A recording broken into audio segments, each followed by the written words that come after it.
Welcome everyone and thank you for joining. Today we are talking about something quite special, how Databricks and Palantir together can power through enterprise-grade collaboration. These two technologies are incredibly powerful individually, but together they unlock even greater capabilities. So today is all about these two together. Um, I am Bianca Stratulat. I am your host for today's session. I had the privilege of presenting this Databricks plus Palantir integration earlier this year onto the big stage at the Databricks Summit. That version of the demo was delivered by myself and Mike, but Jeff also worked with us very closely, even though he wasn't physically onto the stage.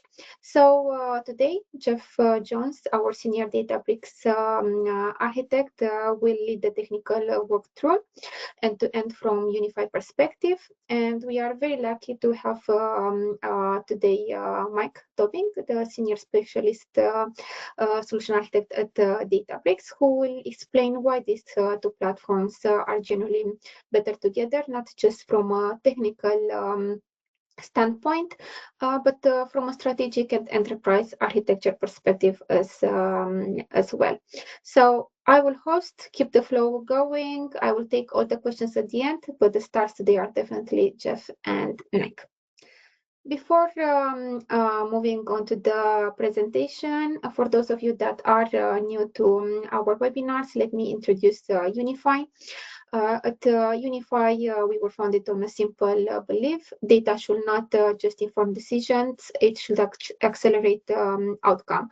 We are 100% pure play Databricks partner, built by practitioners who have spent their careers translating complex architecture into measurable business impact.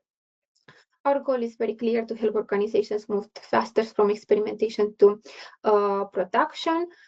We do this by combining three things that really coexist into one place: deep technical excellence, strategic vision, and a human approach to transformation.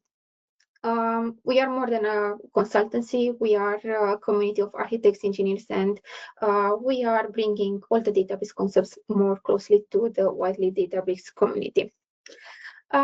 So into this session, we are going to walk you through, next slide, please, Jeff. We are going to walk you through how Delta Share enables secure, seamless interoperability between platforms, allowing you to move from governed data systems without duplication, exporting pipelines, or manual integration. Why Palantir accelerates the operational adoption on top of Lakehouse architecture, taking high-quality data from Databricks and push it directly into decision-making, planning, and frontline tools. When to combine the two tools from both technical perspective, but also business perspective. And we are going to showcase the architecture we implemented in production and why not some lesson learned. Before we get into the architecture and the hands-on patterns, I want to set the business scene a little bit. Across almost every organization we work with, whatever it is, the chief financial officer, the CEO, analytics leader, operational teams, the same team keeps coming up. There is a huge gap between the potential of data and the actual adoption of it inside the business. And this is where Databricks and Palantir together can become incredibly powerful.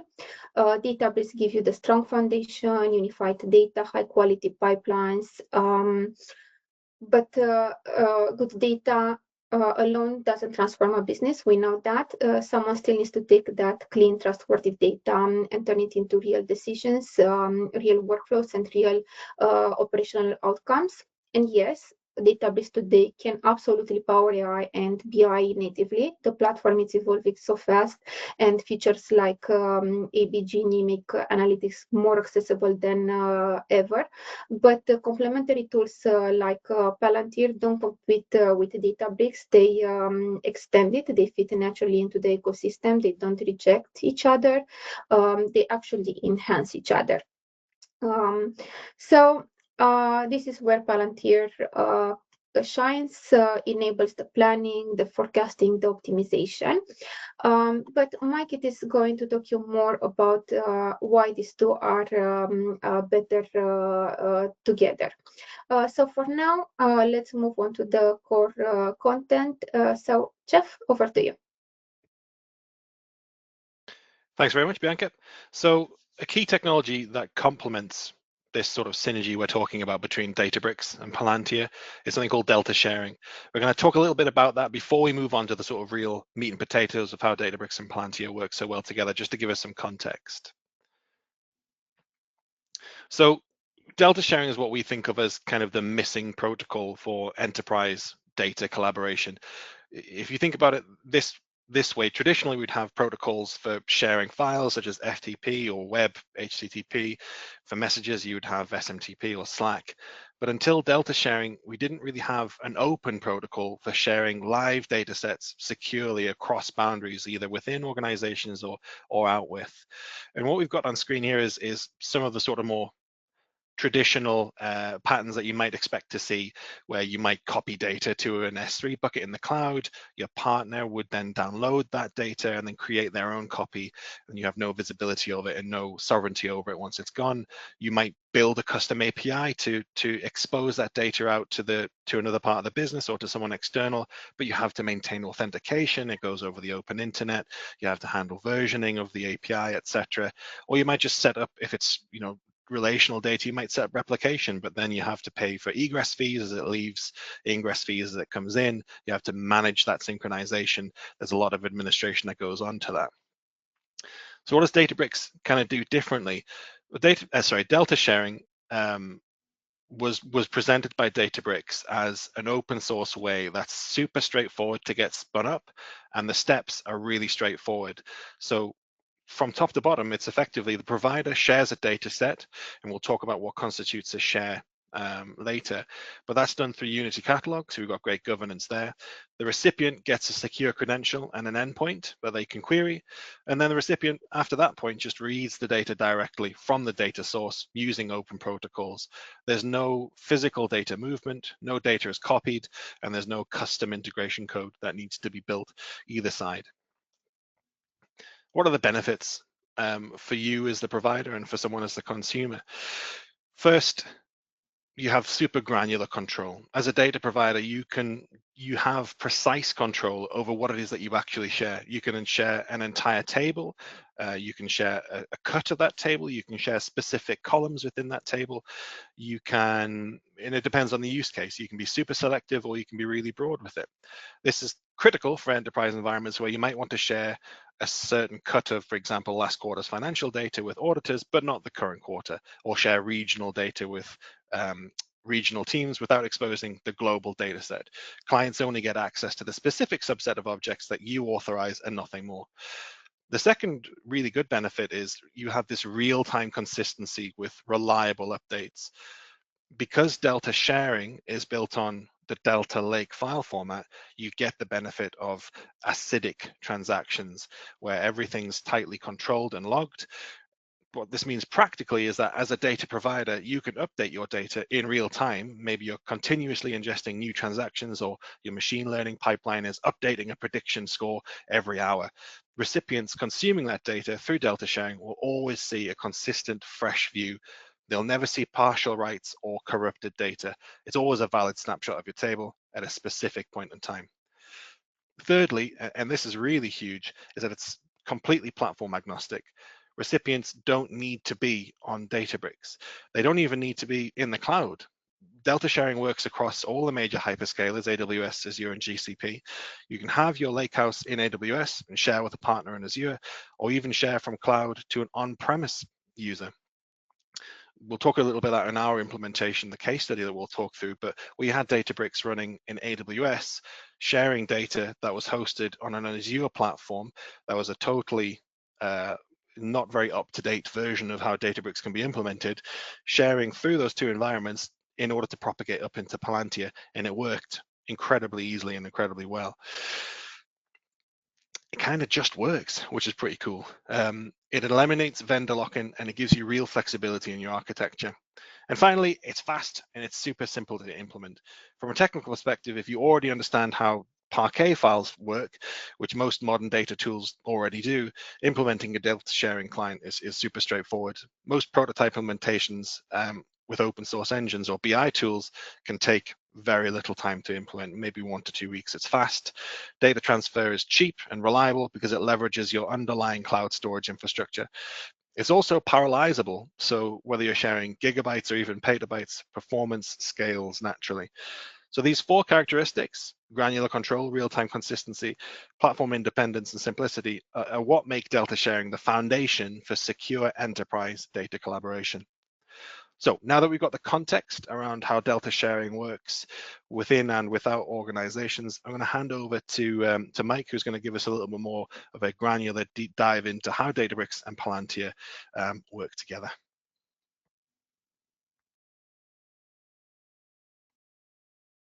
Thanks, Jeff. Okay, thank you. Sharing permissions granted. Cool. So you should be able to see my screen now on the side, Databricks and Palantir Partnership Introduction. Apologise, no name and title there. It's an anonymous deck for some reason, but it's me, Matt Doe, been speaking about this today. So let's go on to my next slides. So a bit around kind of what it brings, the kind of Databricks and Palantir better together partnership, and I'll dive into more specific integration patterns that we're seeing deployed out there. But at top level, there's a few key aspects around it. Faster project delivery in the sense that you're bringing the best of both worlds, kind of the ontology, the app-centric work, the low-code power of Palantir with the best-in-class data engineering, data processing, and governance of Databricks. Kind of the guest price and performance kind of comparison there. And a seamless experience from kind of your core data through to the end user application. And kind of the use case that Jeff mentioned earlier is around kind of Databricks as the kitchen, if you will, and Palantir is almost like the restaurant where the kind of the final meals will be being prepared there. But built on open architecture, so you see, how we use kind of open protocols to connect, integrate 2 platforms together and honoring the governance you defined in Unity Catalog. The ability to share data securely between platforms, and I'll talk soon around virtual tables and how they work to link Palantir and Databricks together specifically in that seamless connection. The ability to choose kind of no code and pro code options. So if you want to drag and drop kind of experience building your pipelines with a Rayleigh UI, you can definitely do that with Palantir. But also the ability to kind of write, your powerful data engineering code in Python and PySpark, and even orchestrate that from Palantir itself, but run the compute in Databricks. So something we call Spark or compute pushdown. And then finally, a continuous logging of operations. So reusable defined objects that are surfaced in the ontology inside Palantir, so you can use that kind of best of breed application layer in there as well. So the TLDR kind of best of both together, combined power of those 2 platforms. And again, just another high-level slide before we go into kind of architecture concepts shortly. And again, partnering together to provide the best value for our customers. We're seeing more and more now customers where they've got Palantir there already, or Databricks there already, or a combination of the 2, and they want to kind of harness the best of both without sacrificing, one to make way for the other, or vice versa. How can we leverage that investment in both platforms? And you'll see how this integration works in terms of data governance, compute optimizations, and building those AI and other kind of pipeline workflows just works out of the box seamlessly across the 2 platforms. So I'll start with some simple boxes first of all, in terms of how the conceptual architecture works. There are kind of 3 key pillars to enabling this, and this is specific between Databricks and Palantir. So on the far left-hand side there, we have something called Compute Federation. So what Compute Federation is where you can use an external transform, use Databricks compute from your Palantir instance. So let's say you created some transforms in PySpark inside Palantir, we have an existing Databricks compute that you want to use for that kind of best in breed kind of performance and so forth. If you can push that compute down to Databricks and return the results into Palantir. So think of it as a remote compute option working with Spark Connect, and it stores it inside your Palantir environment there. So again, choose the best compute available for your job. And I'll go into more details in that shortly. The second one is the kind of the big one, I would say, data federation, something we call virtual tables. So, a lot of concerns around with organizations nowadays is kind of that sprawl of data, the data silos being created throughout the organizations, and having to move data between different platforms to realize value there. In Databricks and Palantir, we have a concept called data federation using a terminology called virtual tables.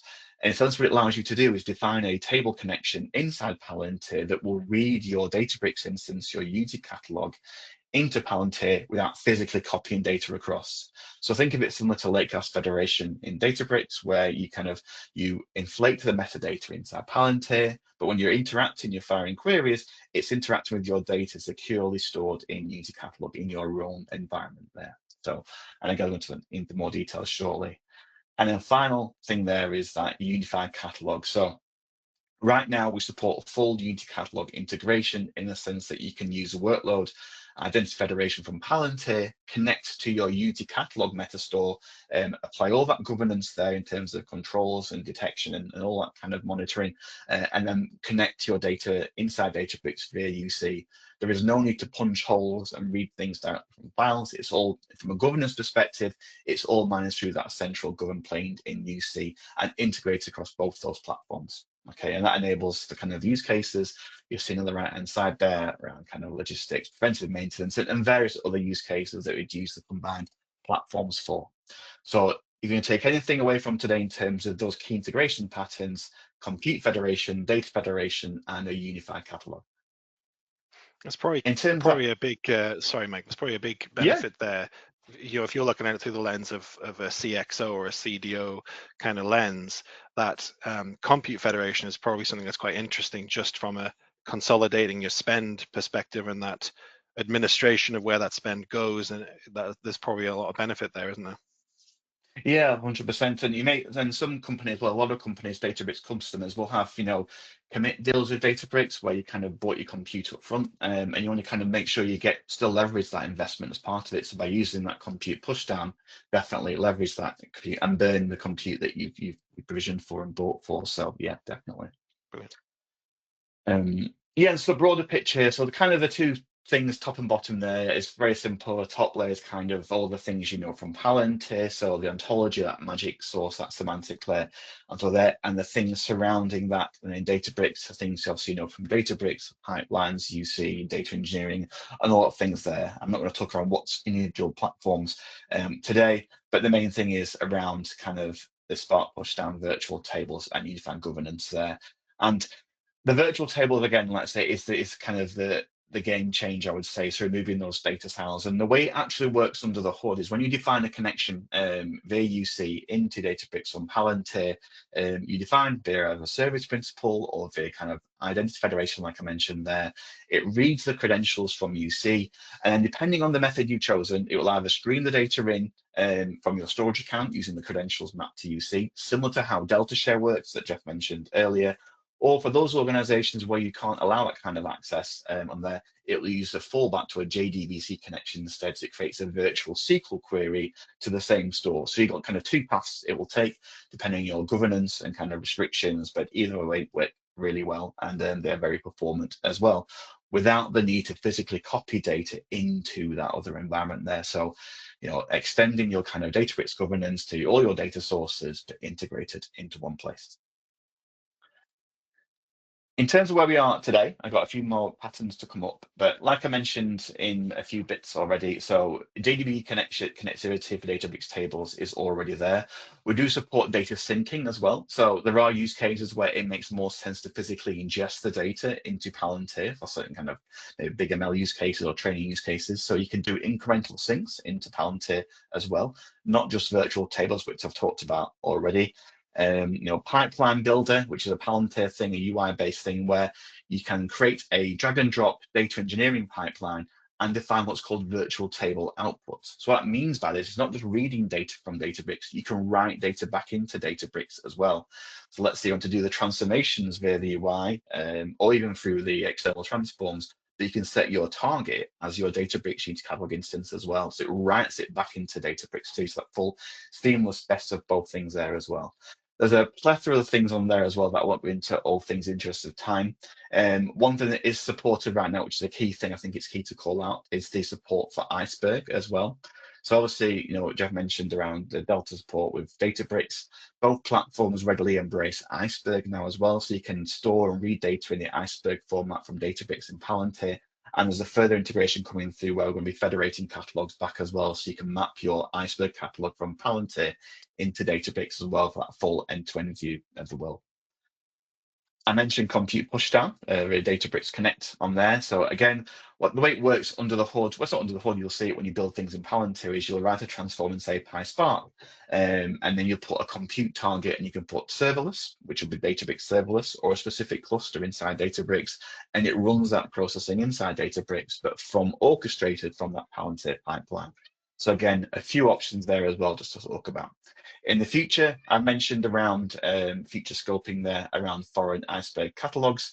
So for those who maybe looked at catalog federation and various things inside Databricks, what that means is that when you define your Iceberg catalogs in Palantir, you can map them into Databricks UC as a foreign catalog in the same way Lakehouse Federation connects to SQL Server or to Synapse or to even other Hive metastore. So you can see your Palantir estate as part of your Databricks in the same way in Palantir from Databricks. The end result is a full end-to-end view of everything across both estates there as well. And a few other things there as well in scoping. A key one we're looking at is around federated user identities. So right now, which is on that governance layer, right now connectivity is made to a kind of a single point. There is service principal or workflow identity federation, but it doesn't map that individual user from Palantir to Databricks and vice versa. So we're scoping on how do we kind of bring policy syncing across those environments to create a full unified view of governance there, rather than creating them in two separate places. Okay.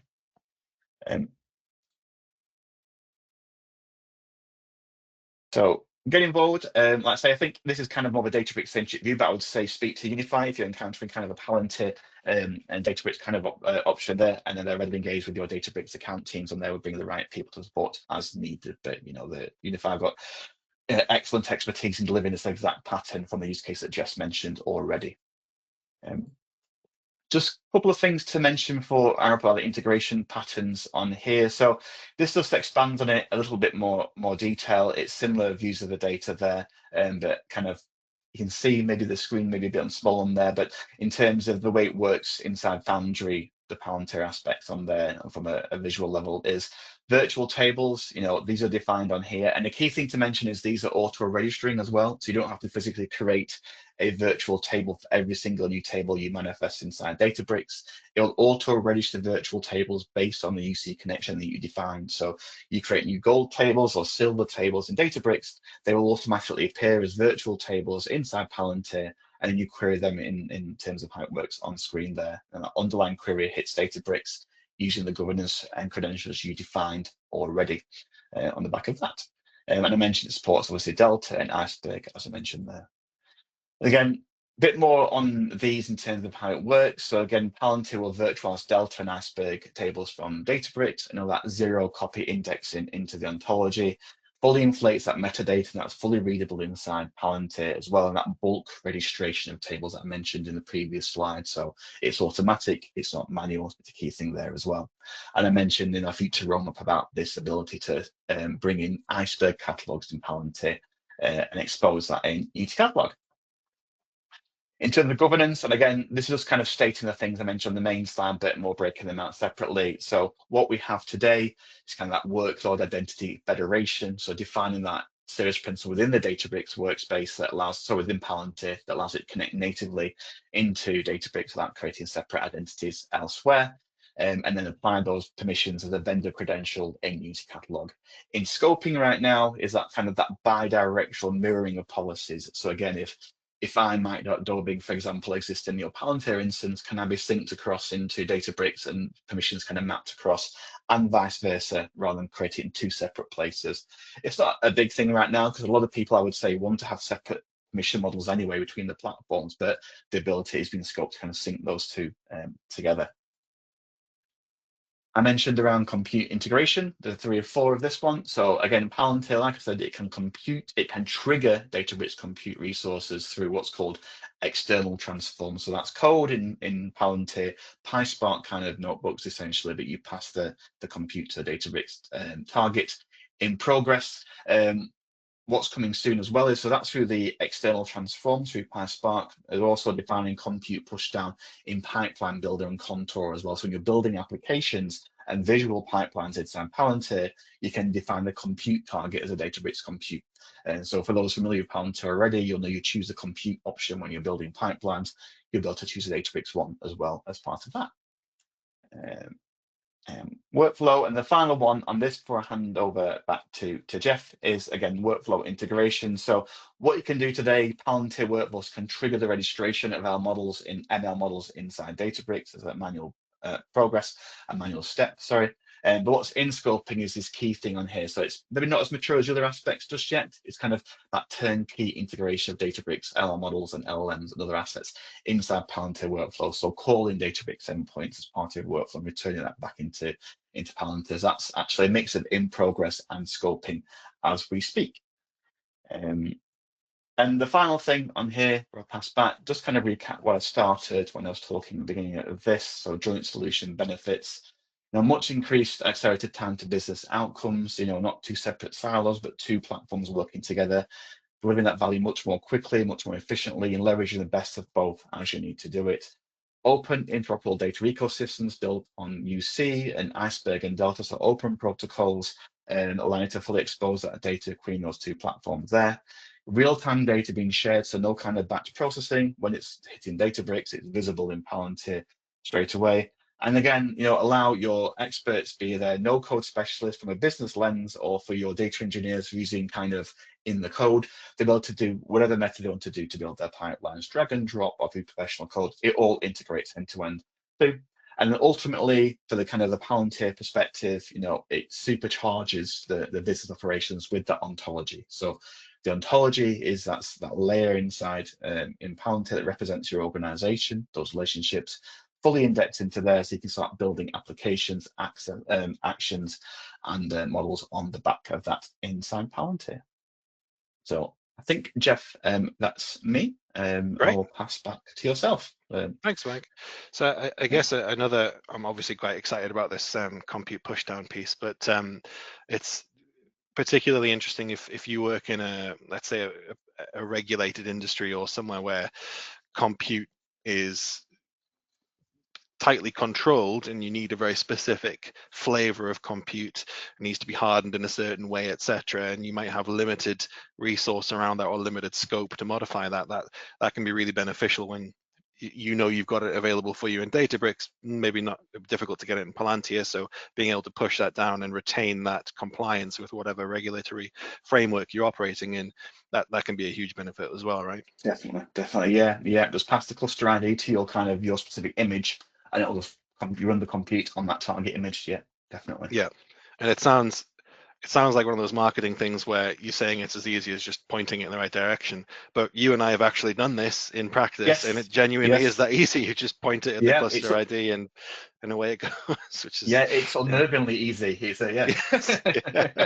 That's a good way of putting it. So I guess around that. So what I've alluded to there is a project that myself, Bianca and Mike and a lot of other people as well, very talented people, worked on for a large-scale enterprise to help prove out this idea when it was kind of in its nascency, in its infancy, about getting Databricks to work with Palantir.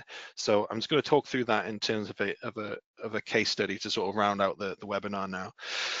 So to begin with, we're going to talk a little bit around the problem space that we were faced with. And this is a simplification just to maintain a bit of anonymity, but effectively we had an environment in which data was stored in lots of different locations and in lots of different formats, some of which are quite outdated, some of which didn't lend themselves particularly well to what we were trying to accomplish with pushing up to Palantir. We also had challenges around cross-tenancy networking, so lots of different environments that couldn't talk to each other.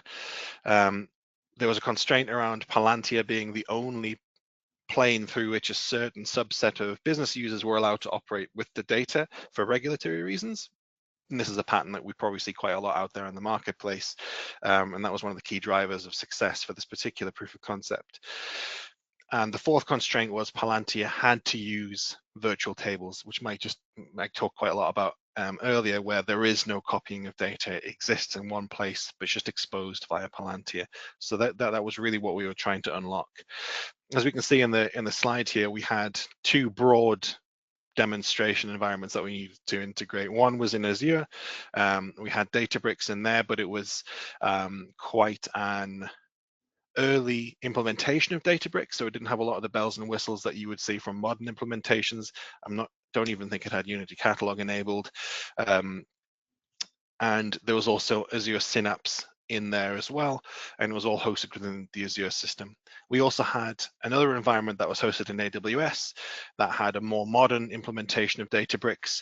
It had Unity Catalog enabled, and it had a lot more resource allocation around it in terms of compute. So the proposition was to use the AWS environment as a jumping off point to push data up into Palantir. We would set up these virtual tables to connect into AWS using some different connectivity options that we were exploring at the time, some of which predate what Mike talked about earlier in terms of the roadmap, which we'll get into in a little bit.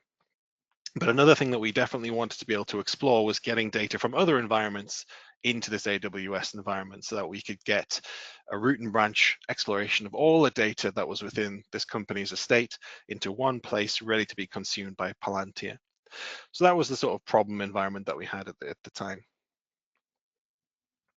So diving into the Azure, the Azure, the sort of furthest off to the left, the furthest away from where we wanted it, where this data was.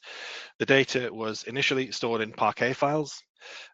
Those Parquet files were immutable. We weren't allowed to touch them. We weren't allowed to modify them in place. They had to stay in position because they were being used by other systems. So we had these Parquet files sitting there. Azure Synapse was reading them. Databricks was reading them. Another set of applications were using these Parquet files, so they could not be touched, had to be stayed in place. And it's super sensitive data, so it had to be handled with care. On the other side of the equation, we had AWS, and as I mentioned, this was far more mature in its enablement. It was using Delta Lake. We had Unity Catalog turned on, and we were going to use this as the operational area for the virtual data lake, and we had much more modern compute available to us here. So it was this was the ideal candidate for us to get the data up into Palantir. So in order to get data from that sort of old school Azure environment into AWS, the first thing we needed to do was expose where those files were, which were sitting in an ADLS, Azure Data Lake Storage container, which is just an S3 bucket if you're not familiar with the Azure sort of naming convention. Those files were in Parquet, and we needed to effectively move them in place using external locations. Now, external locations are just a function within Databricks that allow you to expose a cloud native place to Databricks so you can read it. So we spun up these external locations. We established in the configuration that they would be read-only. So again, this part of our immutability constraint. We weren't allowed to touch these files. We could only read them, and we defined that in the external location configuration. Once we had access to that, we could view those Parquet tables within the within the Databricks environment. So that was fine. We could view them, but they were still Parquet. They weren't ready to be Delta shared across. They had to be Delta Lake. So we use something called Deep Clone, which allows us to create a replica of the Parquet file into a managed table, which lives within Databricks' ecosystem. It has all the good optimizations and performance benefits of having that managed infrastructure around it, and it's in Delta Lake, so it's a perfect candidate to be shared across the environment. And Deep Clone is a really elegant solution to this problem because you can effectively just run the command against a Parquet table, and it will incrementally Delta Lake-ify it. So it will turn it into something that's really useful, and you can run that programmatically at whatever cadence is appropriate, daily, weekly, hourly, and it will just incrementally add to those Delta Lake tables, ready for us to consume them. So once we had this in place, we had our Parquet files turned into Delta Lake files within Azure. We then set up Delta Share. We've talked a lot about that initially, and Delta Share is extremely good at moving data from Databricks to Databricks, regardless of what cloud it's on. It's good at connecting to everything, really, but in this particular instance, it was extremely efficient. So then once we enabled this Delta share, we had our Delta shared data within AWS ready to be shared up to Palantir. And something that we wanted to demonstrate to the client that was obviously of interest to them were things like latency. So some of these tables within Azure and AWS were very large. They had quite low cardinality, so there's a lot of different records of different types. So you know that it has that kind of problem space of being quite difficult to manage. And we set up a couple of demonstrations in which we modified the data in situ, the Delta Lake table within Azure, added records to it, updated records to the tunes of sometimes tens of millions of records in one transaction, and monitored the update from Azure to AWS. And it was, in the time it took to execute the update statement in Azure to doing the select statement in AWS, it had already propagated through. Incredibly fast and really efficient. And that speaks back to that sort of scalability that we talk about with Delta Share in terms of being able to handle anything from a couple of tens of thousands of records up to the petabyte level of changes extremely efficiently and elegantly. So now we've got our data in AWS, we've got shared tables, which are great. They've come from other places. We've got the tables that already existed in AWS, and then we connected up to Palantir using JDBC. Ultimately, one of the caveats that we had at the time, and I think this probably speaks more to the roadmap of innovation and the pace of innovation that we're seeing in the space, is that this was perhaps, might keep me honest, I think it was maybe a year ago when we were doing this, maybe slightly less. And at the time, there was no JDBC driver connector, for Palantir to connect to Databricks. There was a connector for Iceberg. So one of the things that we proposed was in situ changing the data that was in Delta Lake into Iceberg using Uniform, which is another technology within Databricks that allows you to put the Iceberg metadata on top of an existing Delta Lake table so that it can be read by Iceberg connectors. We had a whole pattern of behavior there. There was a lot of, it's very clunky because there was Delta Lake versioning that we had to strip back and re-enable, and there was quite a lot going on there. And then I think a day before we were due to present it to the client, they GA'd the JDBC driver, so we can just point it straight at a Delta Lake table, which is fantastic because it's far more elegant and far more efficient way of moving the data. And then subsequent to that, we now have the Unity Catalog connector in GA as well. So rather than using a JDBC connector, as Mike talked about earlier, you can just connect to Unity Catalog externally and read it through there, as Mike's already spoken about. So that would probably be how that would be implemented now if it was a greenfield implementation. Similarly, one of the benefits is, as we've talked about a lot, is that push down compute. So you point it at a specific compute reference within Databricks, which you have absolute control over within that environment. And if it needs to be spun up, if it needs to be increased in capacity, you can do that. If it needs to be downsized, you can right size it in one place, which was particularly appealing to this particular client. So I think that brings us to the end of our case study. Thank you very much for watching. If there are any questions or queries, I think we have some coming through, but if not, you can always reach out to us on the contact details on the screen here. We do have a few questions in the chat. One question is, how do you want to handle schema changes and metadata propagation between platforms?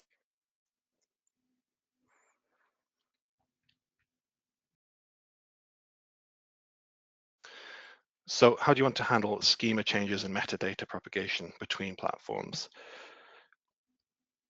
So I think, I don't want to speak on Databricks' behalf, Mike, but I think you probably want to control that, right? You want to be able to manage it from source so that you don't break things downstream. We talk a lot about schema evolution and handling that elegantly.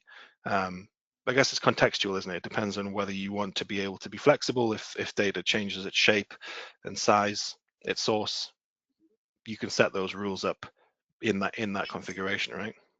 Indeed, you can choose where, but I will go and say that you should stick that onto Databricks. Maybe it's just my preference, but I will just define the tables views into a Unity catalog and can be consumed by Palantir.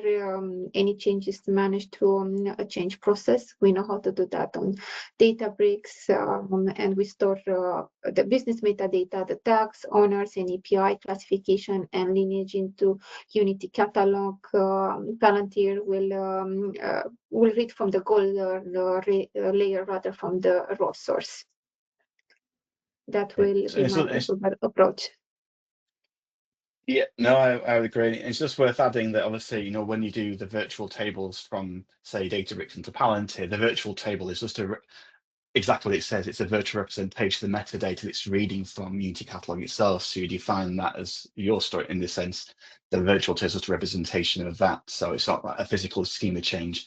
And if you do the same thing in reverse, it's the same kind of thing there as well. When we kind of implement the iceberg federation, for example, there, you'll just see the metadata exposed as a foreign catalog too. So it makes kind of that propagation metadata much easier rather than physically changing schemas between platforms.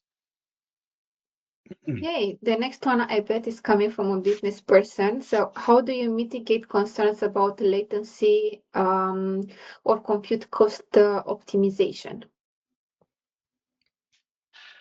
I think the best thing I could say on this is, you evaluate it for yourself. We've seen excellent performance in various implementations across the two systems. There's no kind of industry published benchmarks around it as such, but you can validate it. Their full metrics are bubbled up through the telemetry in Databricks and Palantir. And like I said before, it's not a binary choice to say data must remain in Databricks and the application in Palantir or vice versa. You have a blend of things depending on the use case. Sometimes it makes more sense to have the data close to where you're in the compute, if you say you're running something natively in Palantir, and vice versa as well. So, it's we can tell you that in terms of how it's integrated, it's best to practice kind of implementations, using Cloud Fetch, the kind of optimizations at the network layer to really keep that latency between the platforms as low as possible.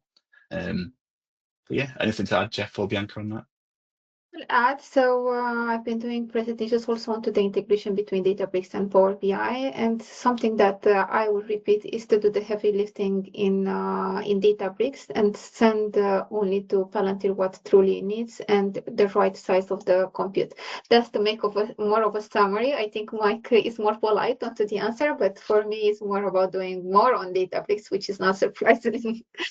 So okay, let's move to the next one. There are like 6 or 7 questions, so we still have more to come and we still have time. So let's go through them. So is the Databricks Palantir setup intended to be one way, Databricks to Palantir, or you are looking for a bidirectional integration where Palantir can push data back into Databricks?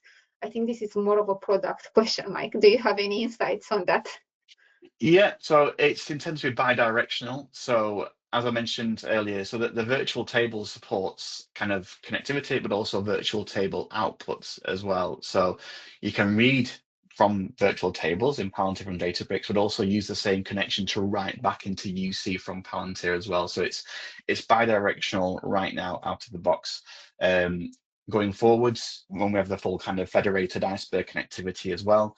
So you will see, in the same way you have the virtual tables exposed in Palantir, you will see a foreign iceberg catalog inside Databricks as well, as if it's part of your UC, which is actually your Palantir table as well. Will support that full read and write capabilities that you see in our federated iceberg offerings already. So the short answer is yes, you can do bidirectional integration and push data back. Great. Thank you. The next one is onto the governance. Will Unity Catalog act as the single governance layer across Databricks Palantir integration, and how it will be used in that setup? I think, Jeff, you already highlighted a little bit. So could you revisit this one? Or even Mike, why not?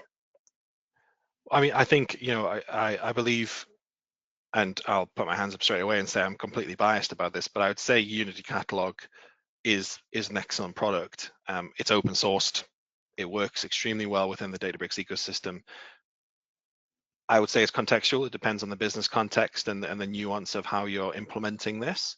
But I would say it's an excellent candidate for single governance layer. And we know that with federation, both upstream and downstream, Unity Catalog has visibility of the data that you're consuming as well as the data that you're sharing out. So it's an excellent candidate for a single source of data governance. Thank you. This is from a previous participation. So next one is, I have participated to your previous geospatial Databricks webinar. Any geospatial use cases where Palantir's access-based modeling plus Databricks processing can work together?